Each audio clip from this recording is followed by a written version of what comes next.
Hello student, आज solution का next topic concentration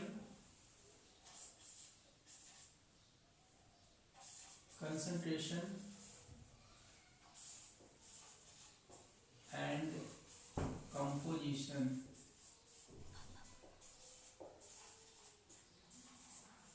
of solution start करेंगे। Concentration and composition of solution start करेंगे। ठीक है, इसमें कंसंट्रेशन क्या होता है, आपने देखा था कि जो मैंने बताया था कि सॉल्यूशन के दो पार्ट होते हैं, कौन सा, सॉल्वेंट एंड सॉल्यूट। सॉल्वेंट और सॉल्यूट क्या होता है, ये कॉन्स्टिट्यूएंट पार्ट, इसके पार्ट होते हैं, मेन पार्ट। यहाँ पर सॉल्यूट कितना सॉल्वेंट में डिजॉल्व है, ये इसी को हम लोग क्या बोलते हैं, कंसंट्रेशन ऑफ सॉल्यूशन बोलते हैं।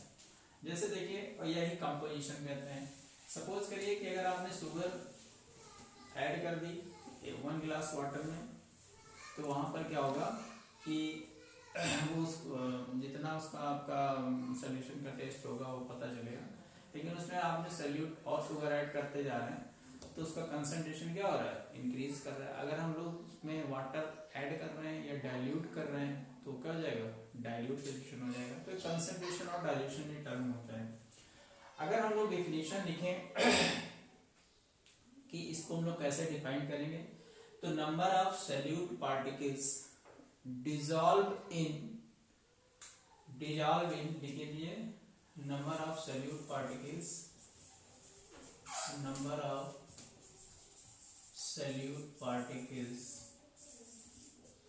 dissolve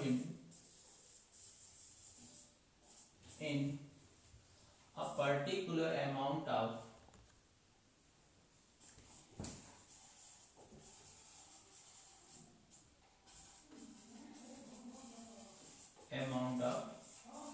solution is called concentration. Particular amount of solution is called concentration. ठीक है, अब इसके बाद हम लोग आते हैं कि इसको रिप्रेजेंट करने के कई तरीके होते हैं। कंसंट्रेशन को हम लोग कैसे रिप्रेजेंट कर सकते हैं, तो एक होता है, फर्स्ट होता है परसेंटेज। कंपोजिशन में अगर हम लोग देखते हैं परसेंटेज के बेस पर अगर हम लोग देखते हैं तो देखिए क्या होगा, इसमें होता है पहला मास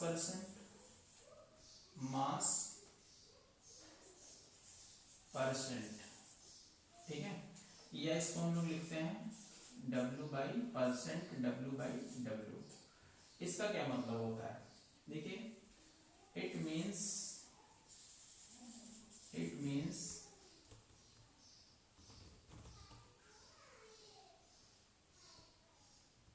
ग्राम पार्टिकल्स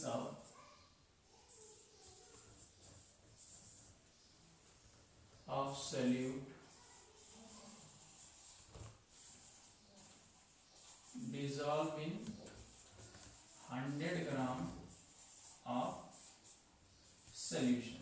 100 ग्राम सोल्यूशन में कितने डिजॉल्व हैं, या यहाँ पर it means mass of particles, mass of solute भी कह सकते हैं, मास ऑफ सॉल्यूट भी बोल सकते हैं, या gram particles of solute dissolve in 100 gram of particles, ये भी कह सकते हैं। तो इसका अगर हम परसेंट W/W लिखते हैं तो यहाँ पर क्या लिखेंगे, mass of solute upon mass of solution into 100। ठीक है, ये परसेंटेज कंपोजिशन होता है, या हम लोग परसेंटेज कंपोजिशन कहते हैं। तो इसको आप नोट कर लीजिएगा। इसके बाद एक आता है आपका परसेंटेज कंपोजिशन के बाद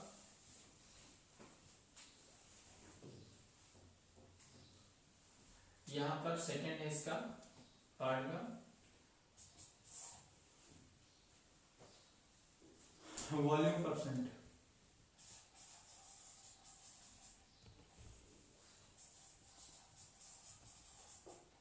या फिर,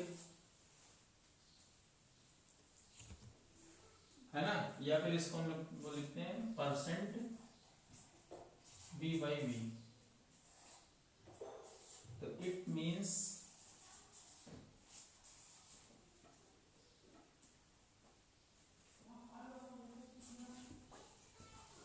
ml of where volume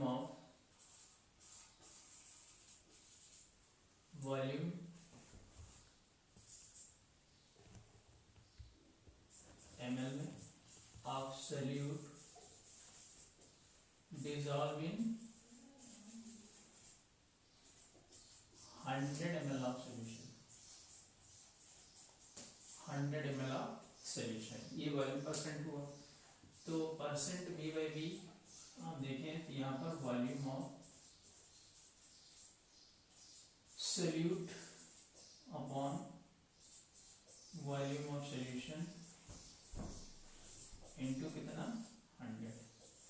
ये सब आप अगर कोई मेडिसिन वाली कफ सिरप वगैरह लें तो वहाँ पर जो है आपको दिख जाएगा कि V/V लिखा होता है, उस पर ऐसे लिखा होता है, ठीक है। तो इसका मतलब हुआ कि 100 ml में कितने ml आपका सॉल्यूट पार्टिकल डिसॉल्व है, ठीक है। इसके बाद एक और आता है यहाँ पर weight by percent weight by volume, है ना, या इसको लिखते हैं percent mass by volume, mass by volume, या इसको हम लोग लिखते हैं W/V, ऐसे भी लिखते हैं। तो इसका भी मतलब होता है परसेंट W/V का मतलब क्या हुआ कि mass of solute upon volume of solution. सब में सॉल्यूशन ही रहेगा टर्म, ये याद रखना है आपको, किसी में सॉल्वेंट नहीं होगा, सब में सॉल्यूशन ही रहेगा। मैं यहाँ पर वेट मार्क किसका होगा, सॉल्यूट का, और वॉल्यूम किसका लिया जाएगा, सॉल्यूशन का। ये चीज याद रखना, अगर इसको आप कोई न्यूमेरिकल ऐसा आता है तो आप इसको अप्लाई कर सकते हैं। तो ये तो परसेंटेज की बात थी। अब हम सीधे आते हैं इसके पर कुछ न्यूमेरिकल्स हैं। जैसे आपसे बोल दिया जाए कि कोई क्वेश्चन अगर आपको बोल दिया है कि 20% W/W have W/W HCl have mass, having how many mass, having how many weight या mass। तो यहाँ पर क्या हो जाएगा, 20% है, परसेंट पे हम लोग W/W गिवन है, उस वाला फार्मूला लगाएंगे, ठीक है। तो यहाँ पर क्या लिखेंगे, देखिए 20 इज इक्वल टू क्या हो जाएगा आपका, यहाँ पर ये आप कैलकुलेट करना ही करना था 100 में, यहाँ पर वेट, अच्छा सॉल्यूशन का कितना था 100, यहाँ पर होगा ही होगा, इनटू 100, ये कैंसिल हो जाएगा, कितना आ जाएगा 20 ग्राम, ये आ जाएगा, ठीक है। तो इस तरह से हम लोग उसको करके देख सकते हैं। चलिए अब बात करते हैं मोलैरिटी की। देखिए इसके बाद आती है आपकी मोलैरिटी, बहुत ही इंपॉर्टेंट है। इसको हम लोग कैपिटल M से या फिर M स्मॉल r से रिप्रेजेंट करते हैं, ठीक। मोलैरिटी क्या होता है, इसकी अगर हम लोग डेफिनेशन लिखें, इट इज नंबर ऑफ, ठीक है, मोलैरिटी इज इक्वल टू जो होता है, मोलैरिटी इज होता है मोल्स अपॉन वॉल्यूम। ये क्या है, मोल अपॉन क्या होता है, वॉल्यूम, मोल अपॉन वॉल्यूम होता है, ठीक है। और जो मोल्स होते हैं वो क्या होता है, मास अपॉन या गिवन मास अपॉन मोलर मास, मोलर मास। इसकी वैल्यू अगर हम लोग यहाँ पर पुट करें तो क्या जाएगा, mass upon molar mass into volume, किसमें लीटर में। अगर हम लोग मास अपॉन मोलर मास लिखते हैं, मास अपॉन मोलर मास लिखते हैं, और यहाँ पर वॉल्यूम हम ml में ले लें तो यहाँ पर क्या हो जाएगा 1000 हो जाएगा, ठीक। अगर हम इसको किससे लिखते हैं, W से रिप्रेजेंट करते हैं, तो इसको हम कैसे देखेंगे, ये कैसा जाएगा, molarity is equal to weight upon molar mass, ठीक है।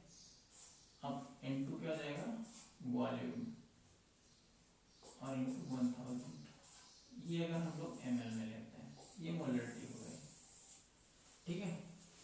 इसमें कभी कभी आपको डेंसिटी अगर गिवन रहती है तो एक फार्मूला मोलैरिटी का और होता है,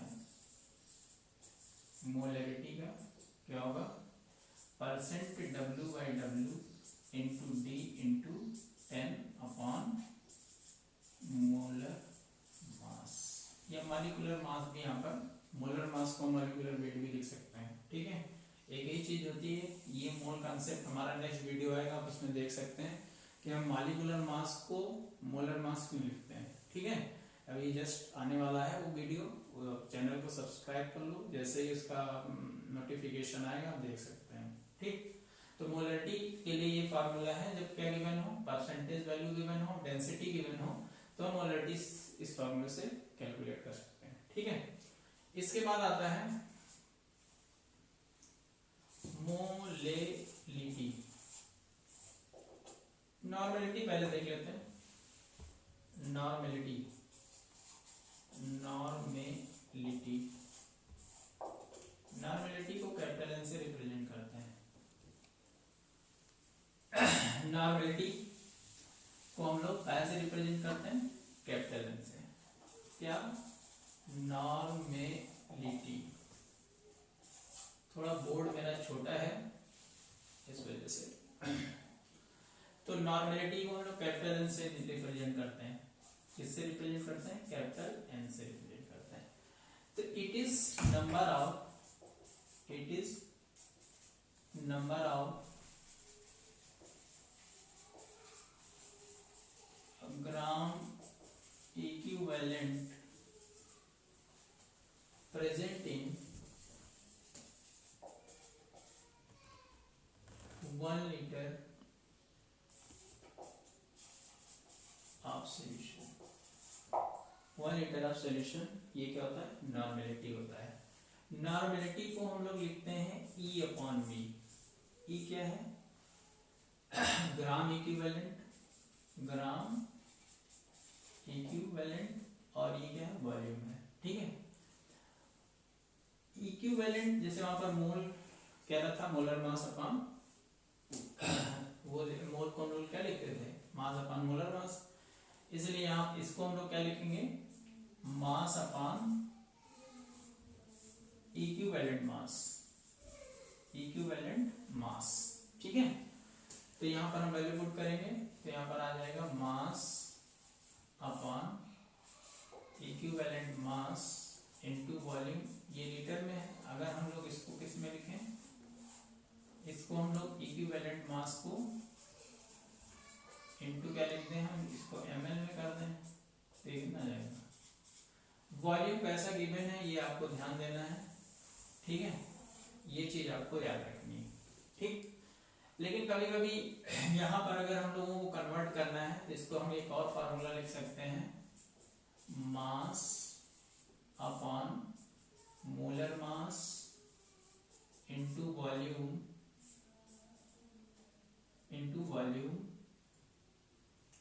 इनटू एक्स, ये बहुत इंपॉर्टेंट है, इनटू एक्स। एक्स क्या है अभी हम बात करते हैं, क्योंकि इक्विवेलेंट मास जो होता है वो मोलर मास अपॉन एक्स होता है, ठीक है, मोलर मास अपॉन एक्स होता है। तो इस वजह से एक्स क्या है, एक्स अभी हम आगे इसको बताते हैं कि एक्स क्या होता है, ठीक है। अब एक रिलेशन हम लोग देखते हैं, relation between molarity and normality. Molarity और नॉर्मेलिटी में एक रिलेशन देखते हैं। देखिए नॉर्मेलिटी इज इक्वल टू, अभी मैंने लिखा मास अपॉन मोलर मास equivalent mass into volume litre में। और इसको हम ये लिख सकते हैं, तो हम लोग क्या लिख सकते हैं, mass upon molar mass into V into x. ठीक है,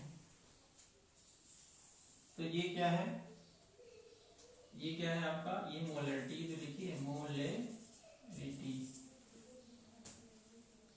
मोलरिटी लिखी हुई है। तो यहाँ पर नॉर्मलिटी इक्वल टू क्या हो जाएगा, molarity into x, molarity into x. ठीक है, यहां पर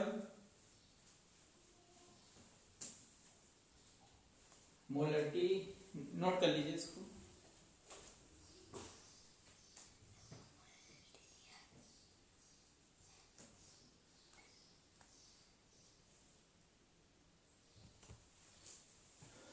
यहां पर देखिए x क्या है, what is x,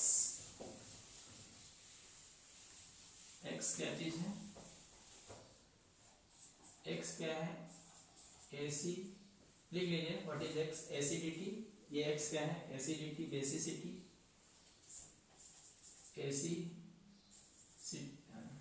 basicity, acidity,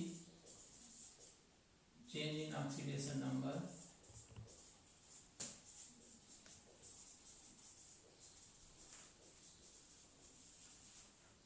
total positive और negative charge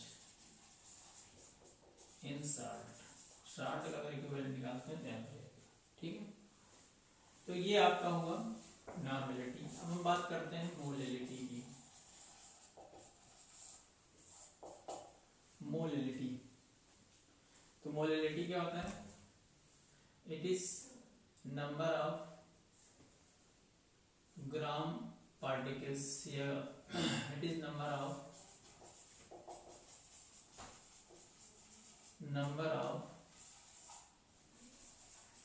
gram moles of solute present in 1 kg of solvent। ये बहुत इंपॉर्टेंट है, 1 kg ऑफ सॉल्वेंट। ठीक है, 1 kg सॉल्वेंट में कितने सॉल्यूट के मोल्स प्रेजेंट हैं। तो यहाँ पर जो मोलैलिटी आएगा, इसको हम लोग स्मॉल m से रिप्रेजेंट करते हैं या ml से रिप्रेजेंट करते हैं, m स्मॉल l। तो यहाँ पर मोलैलिटी क्या आ जाएगा, मोल अपॉन कैपिटल W। यहाँ पर केजी में हम लोग क्या लिख देंगे, इसको कैपिटल W लिखेंगे। हमेशा सॉल्वेंट के वेट को हम लोग कहाँ से रिप्रेजेंट करते हैं, कैपिटल लेटर में। तो ये क्या आ जाएगा आपका, mass upon molar mass into capital W, किसमें, केजी में। ये किसका है, सॉल्वेंट का। तो यहाँ पर जो मोलैलिटी आ जाएगी, ये आपकी मोलैलिटी आ गई। ठीक है, molality is equal to this value. Note कर लीजिए फटाक से।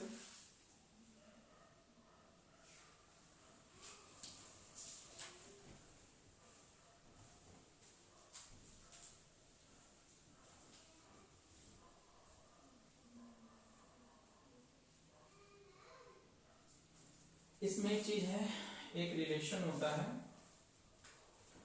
Relation between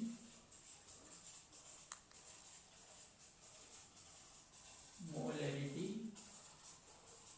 and molality.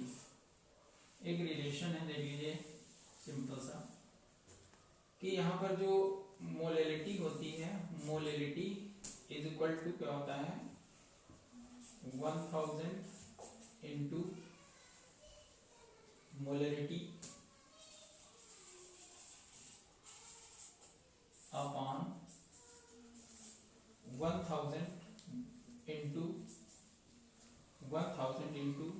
Density negative, यहां पर होगा आपका मोलैलिटी इंटू ये क्या है, सॉल्यूट।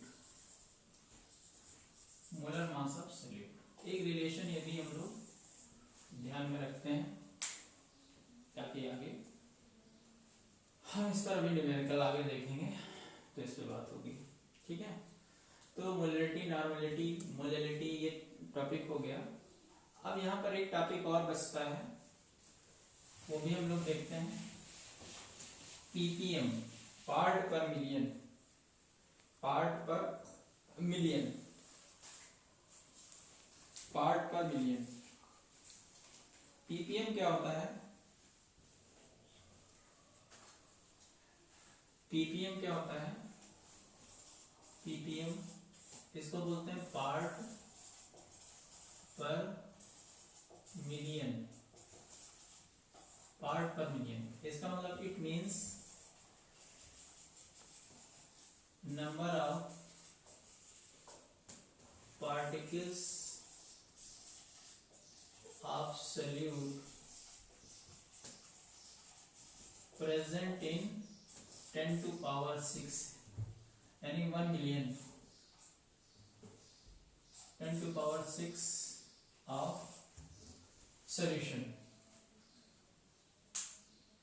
या पर मिलियन, प्रेजेंट इन पर मिलियन कह सकते हैं। और पर मिलियन कितना होता है? 10 to power 6, यानी पीपीएम बराबर mass of solute upon mass of solute upon mass of solution, mass of solution into 10 to power 6, ये पीपीएम होता है, ठीक है। क्या होता है? पार्ट पर मिलियन। जैसे एयर में कितना पोल्यूशन है उसको हम लोग पीपीएम में मेजर करते हैं, वही चीज यहाँ पर है। अब इसके बाद एक आता है मोल फ्रैक्शन, मोल फ्रैक्शन। ये बहुत इंपॉर्टेंट है कि इसको हम लोग मोल फ्रैक्शन या फ्रैक्शन किसी का भी पार्ट हो सकता है, fraction, weight fraction, volume fraction, कोई भी फ्रैक्शन हो सकता है, हम यहाँ पर मोल फ्रैक्शन पढ़ाते हैं। सपोज करिए कि अगर यहाँ पर कोई ए और बी दो सॉल्यूट और सॉल्वेंट है, इसके मोल्स हैं ए, इसका मोल्स है बी, ये इसको आप सॉल्यूट मानिएगा और इसको सॉल्वेंट, ठीक है। तो यहाँ पर फ्रैक्शन कहता है, यानी अकेले इसके मोल ए थे, यहाँ पर अकेला इसका मोल था, यहाँ पर ये दोनों कंबाइंड कर गए। तो मोल फ्रैक्शन को हम लोग, मोल फ्रैक्शन अगर हम ए का लिखेंगे तो क्या लिखेंगे? Moles of A upon moles of A plus moles of B. ये किसका फ्रैक्शन हो गया? ए का। और मोल फ्रैक्शन ऑफ ए तो moles of B upon moles of B plus moles of A, यानी टोटल जितना भी होगा कंपोनेंट वहां 1 2 3 4 जितने भी हो सकते हैं किसी में, यानी कोई कंपोजिशन है, कोई सॉल्यूशन बना, उसमें 2 कंपोनेंट प्रेजेंट है, 3 हो सकते हैं, 4 हो सकते हैं। तो जिसको उनका फ्रैक्शन निकालना है, पार्ट निकालना है, उसको ऊपर लिखेंगे, बाकी टोटल, ठीक है। यहाँ पर लिखेंगे बाकी टोटल, ऐसे करते हैं। तो इसको हम लोग कैसे डिफाइन कर सकते हैं? मोल फ्रैक्शन क्या होता है? तो it is ratio of number of moles of, it is ratio of number of moles of, यहाँ पर हम लिख दे रहे हैं it is ratio of, it is ratio of number of moles of solute and number of moles of, and total number of moles of, total number of moles of all the component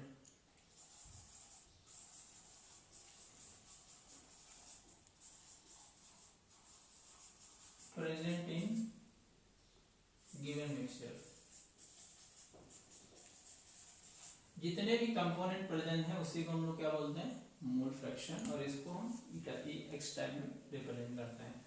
अब यहाँ पर ये किसी का composition निकालना। एक चीज और होती है, इसके नीचे लिखिएगा कि अगर हम लोग कहते हैं कि टोटल सम ऑफ टोटल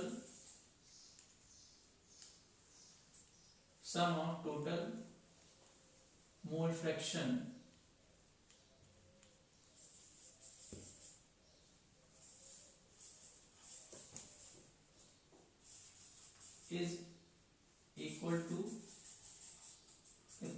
1, यानी यहाँ पर अगर हम लोग लिखें mole fraction of A plus mole fraction of B is equal to, तो ये हुआ आपका, हमने बताया कि मोल फ्रैक्शन क्या होता है, नॉमिनलिटी, मोलरिटी, मोल फ्रैक्शन, ये सारी चीजें क्या होती हैं, ठीक है। इस पर हमने डिस्कशन किया। एक चीज और होता है यहाँ पर, हम आपसे बता दें कि जैसे ये बोला जाता है कि टेम्परेचर डिपेंडेंट प्रॉपर्टीज कौन होती हैं और कौन टेम्परेचर इंडिपेंडेंट होती है, ठीक है। तो मैं आपको बता दूं कि जिसमें वॉल्यूम होता है, यानी if volume are present then it is temperature dependent property, यानी टेम्परेचर पर वो क्या करेगी, वेरी करेगी। तो यहाँ पर टेम्परेचर इंडिपेंडेंट प्रॉपर्टीज कौन सी हुई, नोट कर लीजिएगा। Temperature independent, molality, mole fraction, ppm, है ना, ये सारी क्या है आपकी टेम्परेचर इंडिपेंडेंट, इस पर टेम्परेचर का कोई इफेक्ट नहीं होता है।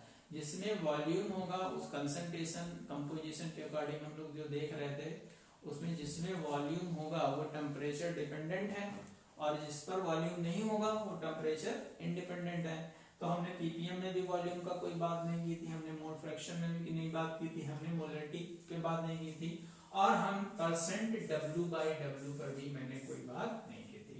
तो ये टेम्परेचर क्या होती हैं, इंडिपेंडेंट प्रॉपर्टीज होती हैं। These are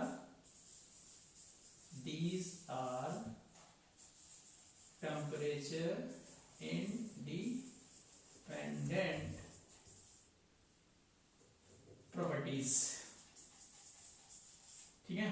ये चीज ये टेम्परेचर इंडिपेंडेंट प्रॉपर्टीज होती हैं। तो ये कंपोजिशन था, इसके कुछ न्यूमेरिकल्स आप लोग लगाइएगा। एक आधे हम नेक्स्ट टर्म पर आएंगे, तो उसके बाद सोल्यूशन का जो नेक्स्ट टॉपिक होगा वो सीधे सीधे हम लोग आपको लेकर के चलेंगे। नेक्स्ट टॉपिक में हम लोग देखेंगे कि राउथ लॉ क्या है और हेनरी लॉ क्या है, ये नेक्स्ट आएगा। तो इसके लिए आप चैनल को सब्सक्राइब कर लीजिए, बेल आइकन को प्रेस कर दीजिए ताकि नोटिफिकेशन टाइम पर मिलता रहे, और आप लोग इसका वो करिए।